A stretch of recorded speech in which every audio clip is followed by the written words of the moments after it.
There's nothing that I wouldn't do. For your attention, please. Can I have your attention, please? Everybody just look at me. Everybody just look at me. A day trade attention. Shout out to Gary V.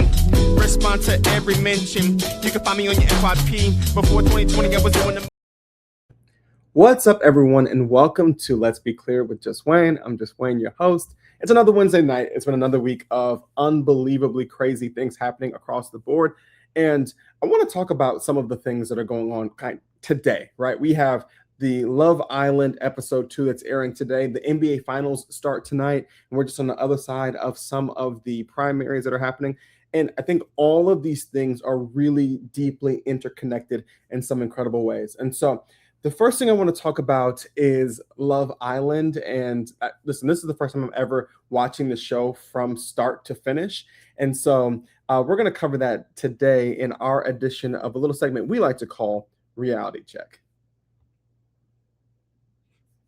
I don't know how we're going to survive this. I really want Mom Talk to survive. This week, a hot new bombshell enters the villa. I was rooting for you. We were all rooting for you. How dare you? Do you know you have 30 minutes?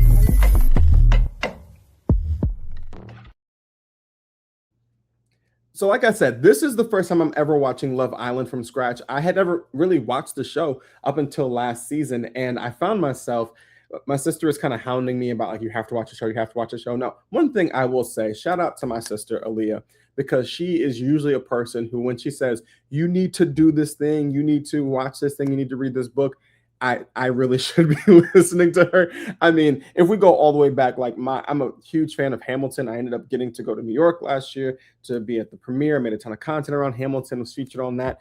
And all that in part because Aaliyah was like, you're going to love this play. And I was like, I don't know, or when it came to a book series, like reading The Fourth Wing, she was like, you have to read this book. So usually if my sister is telling me I should do something, then I really need to be doing it.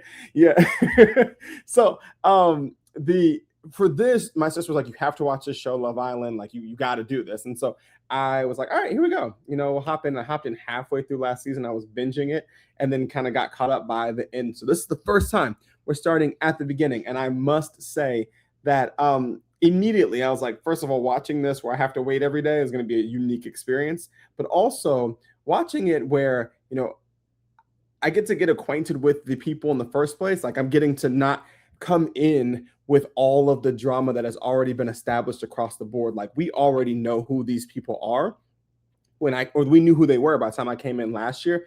And so it's a completely different experience to start and not know who they are and recognize that we are all collectively doing the same thing, which is research. Like when the show was starting, when the cast was released, we were all like, who are these people? Where they come from? And what do I need to know about them? Because ultimately, the last thing that any of us want to do is any of us want to say, hey, this person's my favorite or that person's my favorite. End up picking someone who is terrible. Like that's the last thing we want because like last season, folks hitched their wagon to Huda, and that was not the wagon to be hitched to, right? So this season, before the whole thing got started, we had the first person, Vasana Montgomery, who was kicked off the show because some video surfaced of her saying the N-word. By the way, like this is like the best advice I can ever give a non-Black person. Never, under any circumstances in your life, say the N-word, especially if it can be videoed somewhere. But ultimately, that causes her to not be on the show in the first place. Then we turn around and like she's not only spamming it or saying it with the word, but then there was a video with her in the arcade. So immediately people found the video and she's out of there. That's before we even get introduced to the singles on the island. We get introduced to the singles and we start trying to figure out, all right, which one of y'all am I going to be cool with? Which one of y'all am I going to be like fine with? And I kind of laughed because when Love is Blind came out, I ended up talking a ton about how, it was very, very white. Love is Blind has been very white for the last several seasons. And it's just one of those things where it's like, Yeah, but right, it's felt more MAGA adjacent for the last couple seasons, both the Minnesota season and the season in Ohio. So I kind of crack up to get to Love Island, and I'm like, oh yeah, I got one white girl, one white boy on here, and everybody else is trying to figure it out. Even the person who's British is like real. I like your dark features, right? Like it's very very different. And so you have Kinsey, who is a recent graduate of a college from Kennesaw, Georgia, and right away we're like, all right, white girl, blonde hair, blue eyes from Georgia. It's a 50-50 toss up. We can see where we go from here. And there's some pictures that started circulating on the internet with her, and there was some Trump imagery around and behind her. And it was very much like, what is going on? But then it was like, no, actually, this is AI, which is a scary space to be in. Like it's a scary spot to be in, to recognize that people can just take your picture and throw it in AI and make you look like you are participating in or contributing to anything. I know it's one of the things that we are experiencing right now in the state of Minnesota, and I'm gonna talk about that a little bit later, is the impact of AI and like deep fakes and how that works, and the fact that we've banned those deep fakes here in the state of Minnesota. But so there's speculation online. Is she a Trump supporter? Can we get behind her? Only to find out that not only is this probably AI, but her brother is getting into the comment sections and being like, we are not those people. We do not support those people. We do not vote for those people. That is not who we are as a family are. So we automatically, and for being real, in 2026, in the America that we live in, we're on high alert, especially respectfully for white folks, especially respectfully for white folks from the South. You kind of got to prove that you might be part, or we might be able to rock with you, and not just automatically be like, okay, you're going to be cool. So she might be off the hook for now. Right? We'll see. Obviously, this was night one. Night two is going to air here probably in about 30 minutes from this live recording. But like, that was night one. Then there was Sean. And Sean came on and he's all smooth and everything with the, half sleeve tattoo. And it's like, okay, cool. And then he was like, actually, I'm a police officer. And we were like, like me, like, a cab. Like, F the police coming straight from the underground. Like, we just immediately know. And then he ends up getting with Beatrice, which, like, let's just talk about a Olympic, like Paralympic athlete who, like, she's out here, like, in her personality is on 10, right?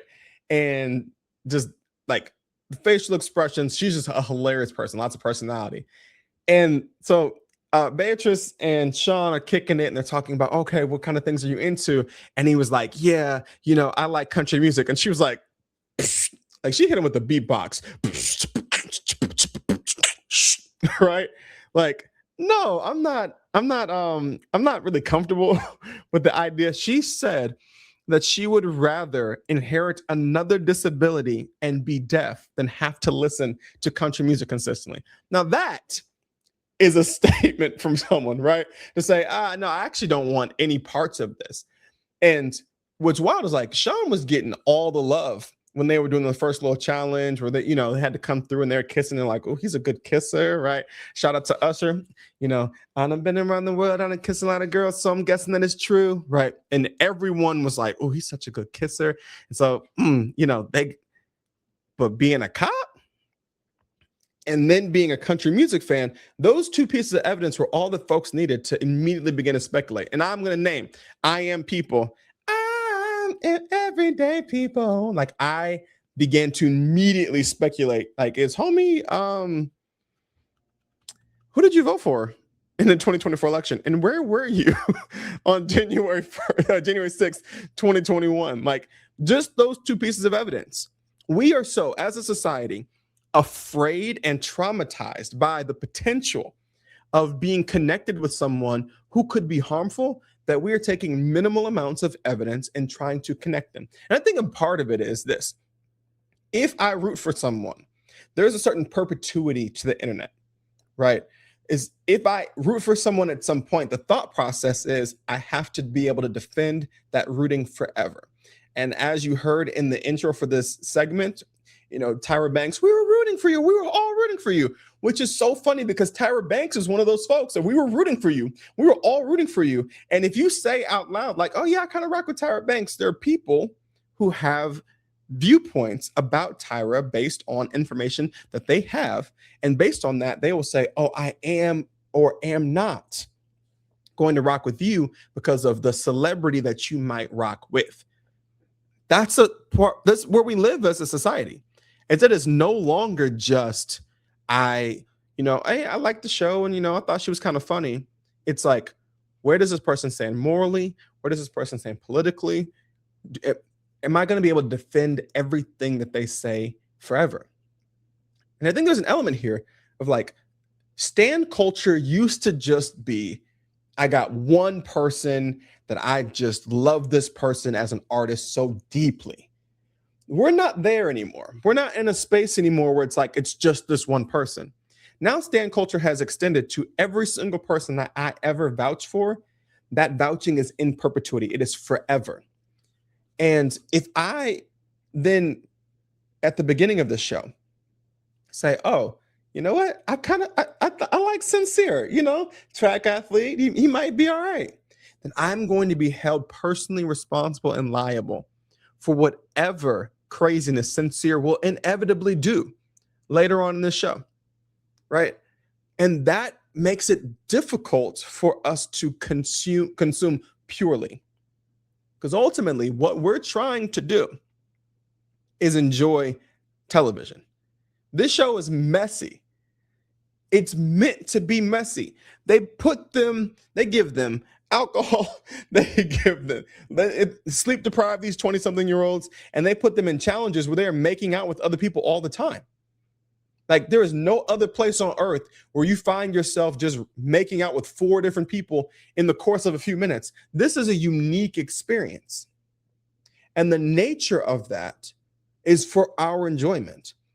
But once you add in the reality of what standom and what political connection means, it changes how we consume it. Because it's not just reality TV anymore.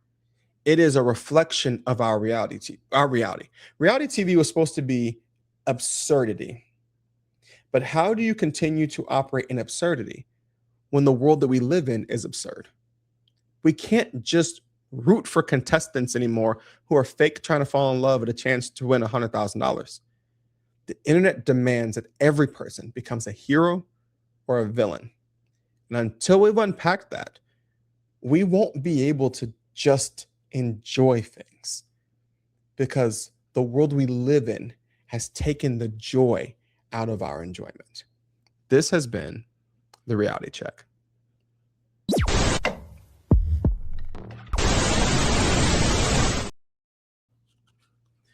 Speaking of things for our enjoyment, the NBA Finals are starting right about now.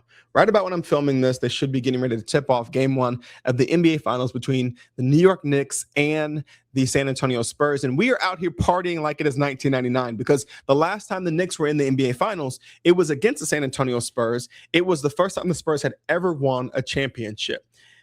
1999. That's 27 years ago. Now, when I hear 99, I think like 12 years ago, because that's how my brain works, because somehow we all get stuck in this little loop. But we are now partying like it's 1999. Shout out to Prince as we get ready for these finals. And these NBA finals should be purely about the storyline of these two franchises seeing each other in the finals once again 27 years later. The fact that the Knicks haven't been back since then, and how they have the opportunity to not only win their first title in over 50 years, but they have the opportunity to avenge their last time in the finals. There's also the opportunity to have a storyline around New York City, and it's being in a little bit of a sports championship drought. Obviously, the Yankees won recently, but whatever. A storyline around the fact that the Spurs went into rebuilding and have come out of rebuilding with quite possibly the best player in the league in Victor Wembanyama. And is this his opportunity to become the face of the NBA? Those storylines would be what we would deal with in a normal world. But once again, we do not live in a normal world. We're living in the most politically divisive experience in modern history.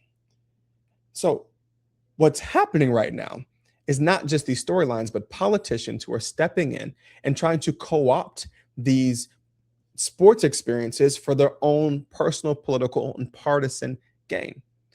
Like, politicians are trying to get a courtside seat to the culture and then use them as a part of their campaigning and to score political points. We saw this when we got the announcement of who was going to be in the finals, because each of those teams won their, prospective playoff series. And the governor of the state of Texas decided to post an AI-generated picture of himself dunking on Kathy Hochul, who is the governor of New York. Now, a couple of things about this picture. First and foremost, is this an appropriate use of time for the governor of the state of Texas? That's the first question. Listen, I understand y'all have social media staffs. I get it. Second question, why couldn't you AI generate legs that work? And I'm not trying to be ableist. I don't believe in ableism, but I do hate Greg Abbott. You had the perfect opportunity here to AI yourself into some legs that would have made logical sense for how you were jumping to be able to dunk. The third question here is, why is Trump there? Because Trump, for all intents and purposes, is a Knicks fan. He's from New York.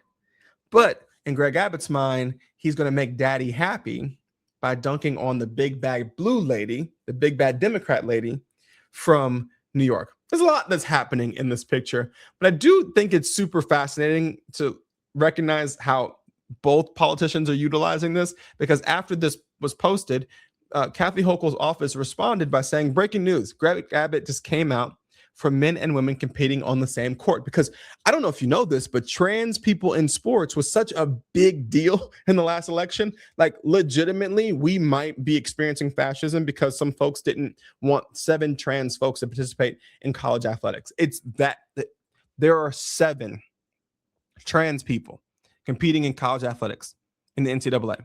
And those 7 people were worth all the freedoms, all the rights, all the economy, a children's school in Iran, all of it. It was worth it, because those 7 trans folks are not participating in sports.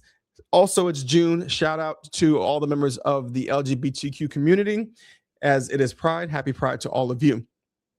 So these images are just another example of the ways in which politicians are stepping in to try to utilize or co-opt these sports moments to make something bigger of it, to make something about themselves. Now, I'll say this, for their part, like, politicians usually cheer on their teams. There was a movie back in the day on Disney Channel called Alley Cat Strike. And in that movie, there was East High and West High, because it's always East High and West High, and both in a town called Appleton. And they were competing for the Apple Cup. And it was the mayor of East Appleton and the mayor of West Appleton. They were competing for the Apple Cup. And in this, the Apple Cup came down to the bowling team. And that was the movie. So the bowling team competing in a bowling match to see who would win the Apple Cup. And the mayors of the towns are like placing wagers and everything on it. It's on Disney Plus. And this episode is sponsored by Disney Plus. No, I'm just kidding. But it's on Disney Plus. But it's so interesting because the movie ends up rebuking these mayors for allowing their politics to seep into kids' sports. And what I think is fascinating is that same rebuke could be levied against politicians who used to have fun with it, who used to enjoy the banter, who used to go back and forth and bet things. Some of the trophies that we have right now in college football are a result of, the governors of 2 states saying, we'll bet a pig on this. And so you have the Floyd of Rosedale, which is the trophy between University of Minnesota and the University of Iowa, right? But it was like, it's friendly. This is not friendly. This is intentional attack towards others, because there's been a consistent dehumanization of others. So here it is. Once again, we can't even watch basketball. We can't even watch a basketball game without being in the position where politicians are stepping in and impacting and affecting our ability to watch. Like, that's the spot we're sitting in. And it is tough, because there is actually a concept for what it will look like to just show up and not make a big deal of it. hilariously, Zoran Mamdani, who is the mayor of New York City, is a great example of this. Zoran goes to Knicks games. Folks don't really know about it. He don't make a big deal of it. He doesn't have pomp and circumstance. He doesn't try to sit courtside. He doesn't try to, post it for political gain. People see him and they take selfies and everything. He's like, yeah, I'll sit up with the fans. I want to sit where the people are. I want to be where the people are. Like Zoran is just there. I think it's interesting because Laura Ingraham, who was a Fox News contributor, once famously said about LeBron James when he was making statements about politics that he should just shut up and dribble. Now, obviously, the inherent racism and the ridiculousness of that statement was like covered ad nauseum. She was raked over the coals for it, as she should have been. But maybe the opposite is true. Maybe what we should be telling politicians is that they should show up and be invisible. That basketball games and football games, all these things are not about them. And when they make it about them, they detract and take away from the experience. I mean, I'll never forget when players were kneeling in solidarity with Colin Kaepernick and fighting in the fight against or in protest of police brutality. I'll never forget when Mike Pence was going to go to an Indianapolis Colts game. That was the thing. He was going to go to the Colts game. And the thought process was, they're not going to kneel if I'm there. Mike Pence went. Players knelt. Mike Pence left. And the game was overshadowed by the conversation about, should he have stayed longer? Why did he go? Should the players have done that? And the crowd that is always saying, keep politics out of sports, seems to be really comfortable with it when it's their guy or their person. But I think Knicks fans don't want this. Knicks fans want a championship. I don't think Spurs fans want this. I don't really know that San Antonio Spurs fans rock with Greg Abbott. It's a co-opting, stepping over and stepping into the space that is meant to be for joy and making it about themselves in order to try to push partisan politics in a way that, once again, robs us of our enjoyment. And so ultimately, I think it's important for us to recognize, yes, you will hear me talk all the time and say, everything's political. Because I believe it is. Everything is a byproduct of policies and practices and procedures. I 1,000,000% believe it is. And the political culture that we live in today is so toxic, so divisive, so rotten, that even the things that are inherently political, but maybe we don't always want to talk about the politics of, we can't escape. We can't escape trying to figure out if we're rooting for the right person on Love Island. We can't escape trying to figure out if the politicians are going to try to step in and make the NBA Finals about them. And example after example after example, every album we listen to, every TV show we watch, right? The coffee that you drink, who supports it, that's the spot that we live in collectively. We can't escape the politics of the moment. And until we unpack what that means for us, I don't know how we can continue moving forward. Enjoy. That's kind of what I want to talk about today. But before we get out of here, one more thing. Give me one more. Hey, okay, one more thing. Why do you? But we do have one more thing. Look, one more. Obviously, I cover politics on here, and we're coming on the other side of some primaries, coming on the other side of some conventions. I was at the DFL convention last week. The GOP convention obviously had some moments, like a moment of silence for Derek Chauvin.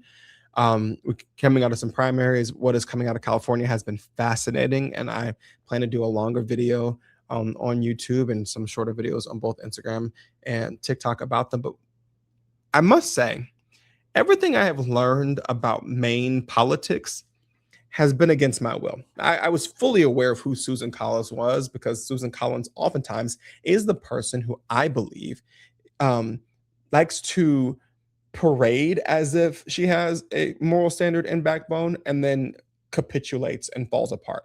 Whether it was on the vote to approve Brett Kavanaugh as a Supreme Court justice, that was a big deal.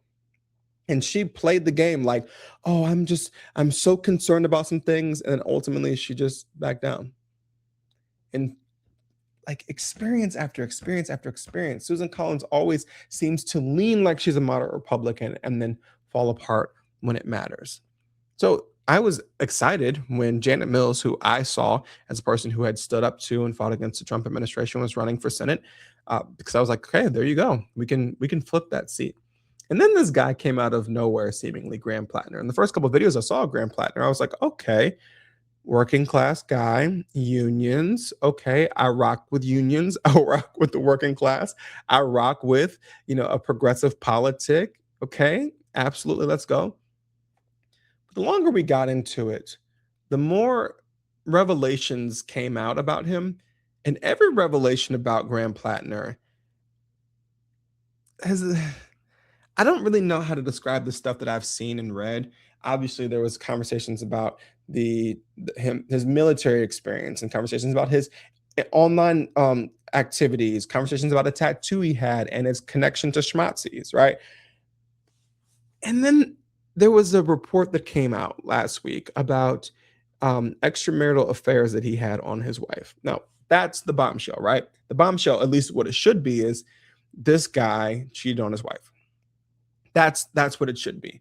That he had a Kik account and that there are multiple leaked messages of conversations, illicit conversations that he was having with multiple people. Now, politicians having affairs is a tale as old as time, unfortunately.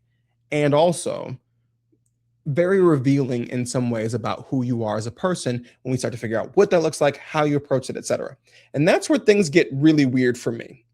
Because in the messages, it's being reported that he referred to his penis as mein Führer and told one woman that he wanted to, quote, blitzkrieg that ass. Now,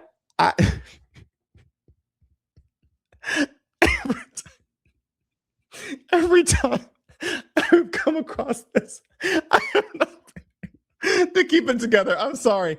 That the levels of like how you like sexting is one thing, but sexting utilizing like Nazi role play is a different level. It also shows the level of commitment you had to that particular set of ideologies that you are saying you are no longer a part of. And like that's been one of the main concerns for so many of us is here you are, you were a tattooed member of this particular ideology, and now you want us to believe that you are not only no longer that, but that your redemption arc should have you falling upwards into a Senate seat.